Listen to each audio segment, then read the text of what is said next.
মানুষ জন্মলে তো মরতে মরতে ভগবান আল্লাহ যদি ওনাকে পাইছে কারণ পাইছেন তো ওইটা।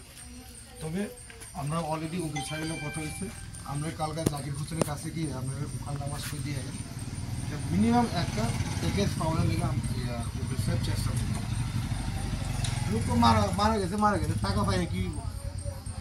তবে খুব দুঃখের বিষয় এবং খুব দুঃখিত, গত 11 তারিখ আমাদের রিপন মিয়া আমাদের গোলাঘাটি এবং আমতলী গোলাঘাটি কনস্টিটুয়েন্সি যে পার্টটা গোলাঘাটি জিপি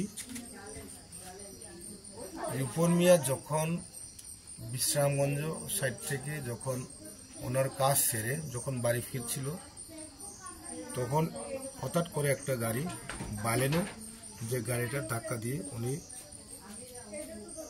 সঙ্গে সঙ্গে মাটিতে পড়ে ওনার প্রাণ হারান। ওনার খবর পেয়ে আজকে আমরা এখানে আসলাম। খুব দুঃখের বিষয়, খুব প্যাথেটিক। আমরা এখানে আসতে জানতে পারলাম উনি এবং ওনার শুধু একটা ভাই আছে, ওনার বয়স মাত্র 26 বছর। অকালে প্রয়াণে আমরা খুব দুঃখিত, খুব দুঃখের বিষয়, আমরা দুঃখ জ্ঞাপন করি। তাই আমরা বলতে চাই যে কোনো গাড়ি হোক ওনাকে যে অ্যাক্সিডেন্ট করে যে ওনার প্রাণ নিয়েছে ওই গাড়িকে ধরা হয়েছে, অলরেডি বিশ্রামগঞ্জে পিএসএ আছে এবং ওনার আগামী সামনে ওনার যে কেস যে মামলা কোর্টে চলবে, অলরেডি এফআইআর হয়েছে।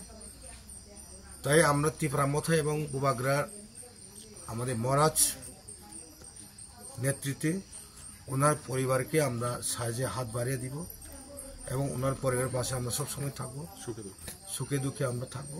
আমার সঙ্গে আজকে আমাদের মাইনরিটি সেলের চেয়ারম্যান মরমগুনাং মোহাম্মদ শাহ আলম এবং আরও লোকাল নেতৃত্ব পিটন আলী, আরও আমাদের নেতৃত্ব তীব্রামথা এবং মাইনরিটি সেলের লিডার্সরা আজকে এখানে আমরা তাদের দুঃখের সময় আমরা দাঁড়ালাম। ওনাদের পরিবারের সঙ্গে আমরা থাকব মহারাজ এবং তীব্রামথা। ইন ফিউচারে যে কোনো প্রয়োজনে যদি তাদের বাড়িতে যদি সাহায্য যদি কোনো কারণে পড়ে আমরা তাদের জন্য দরজা খোলা রাখলাম। আমরা অলওয়েজ মহারাজ এবং আমরা তীব্রামথা ওনাদের পরিবারের পাশে আমরা দাঁড়াবো। তাই আমরা আজকে এখানে আসলাম। Thank you very much. খুবই দুর্ভাগ্যের ঘটনা, আমরা খুবই মর্মাহত যে গত পরশুদিন আপনার চরিলাম পরিমল চমনিতে একটা বেলুনু গাড়ির সঙ্গে রিপন হোসেনের বাইকের সঙ্গে আপনার অ্যাক্সিডেন্ট হয়। ওই অ্যাক্সিডেন্টের স্থলেই উনি প্রাণ হারান। আমরা শুনতে পেয়ে আজকে ওনাদের পরিবারের পাশে আসি এবং আমরা মাইনরিটি সেল এবং আমাদের তীব্রামথা পার্টি আমাদের এই গোলাঘাটির দক্ষিণ গোলাঘাটির এই রিপন হোসেনের পরিবারের সঙ্গে আমরা সুখে দুঃখে সবসময় পাশে থাকব এবং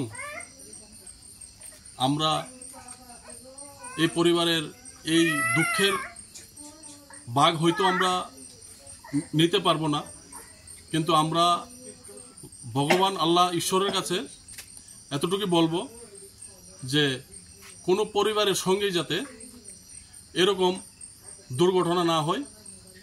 এখন এই পরিবারটা হতাশ, কান্নাকাটি করছে। খুবই দুঃখের বিষয়, ছেলেটার বয়স বেশি হয়েছিল না, শুধু 26 বছর। ওর ছোট একটা ভাই আছে, ছোট। তো আমরা ঈশ্বরের কাছে প্রার্থনা করব, আল্লাহর কাছে দোয়া করব যেন ওর পরিবারটা এই দুঃখটাকে ভুলতে পারে এবং আমরা সবসময় ওই পরিবারের সঙ্গে থাকব ইনশাল্লাহ। ধন্যবাদ।